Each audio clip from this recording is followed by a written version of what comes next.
எல்லா புகழும் இறைவனுக்கே. நெய் நல்ல முறையில் வாசமனத்தோட ரெடி ஆகணும்னா எப்படி காய்ச்சறதுன்னு உங்களுக்கு காமிக்க போறேன்மா. சட்டி நல்லா காஞ்சிருச்சு. உங்களுக்கு தெரியணுங்கிறதுக்காக பெரிய அகலமான பாத்திரத்தில் வச்சிருக்கேன். சட்டியில் ஒரு துளி தண்ணி இல்லாமல் நல்லா நீங்கள் ட்ரையாக காய வச்சுக்கணும். எண்ணெய் போட்டாச்சுமா. இது சிம்மிலேயே இருக்கணும். ஒரு 200 கிராம் வீட்டில் எடுத்து நானே மத்து போட்டு கடைஞ்சு தயாரித்து வச்சிருக்கிறேன். வெண்ணெயை இதோடு சேர்த்திக்கிறேன்மா. இப்போ ரெண்டும் சேர்ந்து உருகி வரும்.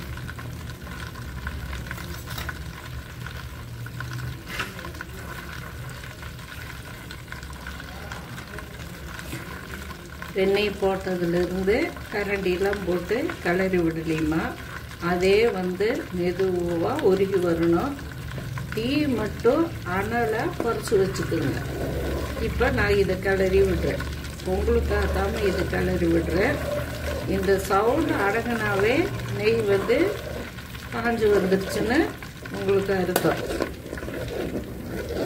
பாருங்க, கலர் மாதிரி வருது. கேசரி கலர் வந்துடுச்சு பாருங்க. இப்போ நம்ம அடுப்பை ஆஃப் பண்ணிக்கணும். கொஞ்சோண்டு வருங்க. கொஞ்சம் சலசல நம்ம கிளறி விட்டதுனால சலசலப்பு வருது. நீங்கள் இந்த கேசரி கலர் வந்ததுமே அடுப்பை ஆஃப் பண்ணிவிட்டு இதுக்கு போடுறதெல்லாம் போட்டு நீங்கள் ஆற வச்சிங்கனாவே அருமையான நெய் உங்களுக்கு வீட்டுக்கு தேவையானது சுகாதார முறையாக நம்மளே செஞ்சுக்கலாம். வாசமும் வந்துடுச்சு. அடுத்து கொஞ்சமாக காஞ்ச கருவேப்பிலை தான் போடணும். பச்சையை போடக்கூடாது. அதோட முருங்கைக்கீரையும் காஞ்சது தான் போடணும். கொஞ்சம் அந்த வெண்ணெய் முறிஞ்சு வர்றதுக்காகத்தான் இந்த முருங்கைக்கீரையை நம்ம போடுவோம். இப்போ அடுப்பு ஆஃப் பண்ணியாச்சுமா. இது நெய் கெட்டு வராமல் இருக்கிறதுக்காக ஒரு துளி உப்பு போட்டாச்சுமா. கிளறி விட்டாச்சு. ஒரு துளி, ஒரு அரை டீஸ்பூனுக்கு 1 கிராம் அளவு கெட்டியான தயிர். இப்போ அதையும் போட்டுக்கணும்.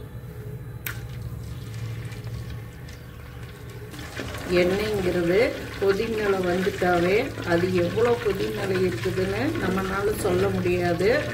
அந்த கொதிநிலையில் இந்த தயிர் போட்டாவே அது ஆறி வர்றதுக்கும் லேட் ஆகும். இந்த விஷயம் உங்களுக்கு தெரியும். இப்போ இந்த தயிரை போட்டு அது ஆறி வரும்போது இந்த தயிரும் வெந்துடும், இந்த தலைகளும் நல்ல மொறுமொறுப்பாக வெந்துரும்மா. இவ்வளோதான் இதோட ஸ்டேஜ். அருமையான நெய் வீடு மணக்க ரெடி ஆயிடுச்சுமா. நீங்களும் இதை ட்ரை பண்ணி பாருங்கள். இந்த மெத்தடை ஃபாலோ பண்ணுங்கள்.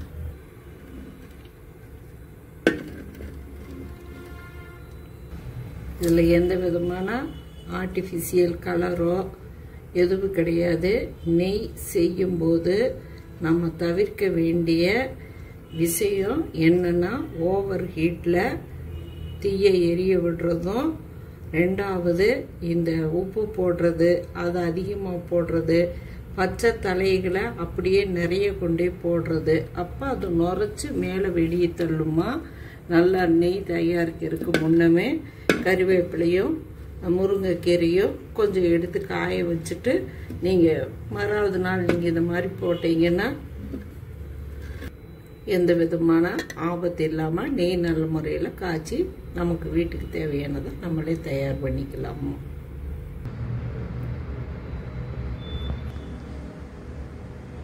முந்நூறு கிராம் அளவுள்ள வெண்ணெய் எடுத்து உருக்குனதில் இது எங்களுடைய பழைய 1/4 லிட்டர் அந்த மெஷர்மெண்ட் உள்ள டம்ளர்மா. இது நான் அளவு மெஷர்மெண்ட் எடுத்துட்டேன். இப்போ நெய் ஜாருக்கு உங்கள்கிட்ட காமிச்சிட்டு நெய் ஜாருக்கு டிரான்ஸ்ஃபர் பண்ணுறேன்.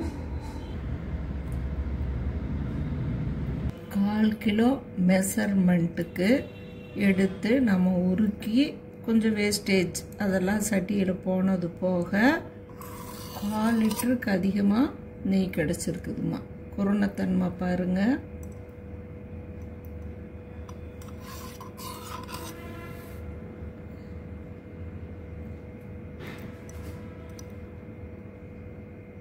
இந்த நெய்யும் எங்ககிட்ட கிடைக்கும். எங்ககிட்ட இந்த நெய் வாங்கணும்னா எங்களோட வாட்ஸ்அப் நம்பரான 8072787412 அப்படிங்கிற நம்பருக்கு வந்து புக் பண்ணிக்கோங்கம்மா. நானே என் கைப்பட உங்களுக்கு தயாரித்து இதில் சுத்தமாக கலப்படம் இல்லாமல் வீட்டு முறைப்படி நான் செஞ்சு இந்த நெய் நான் தர்றேம்மா. பாருங்கள்,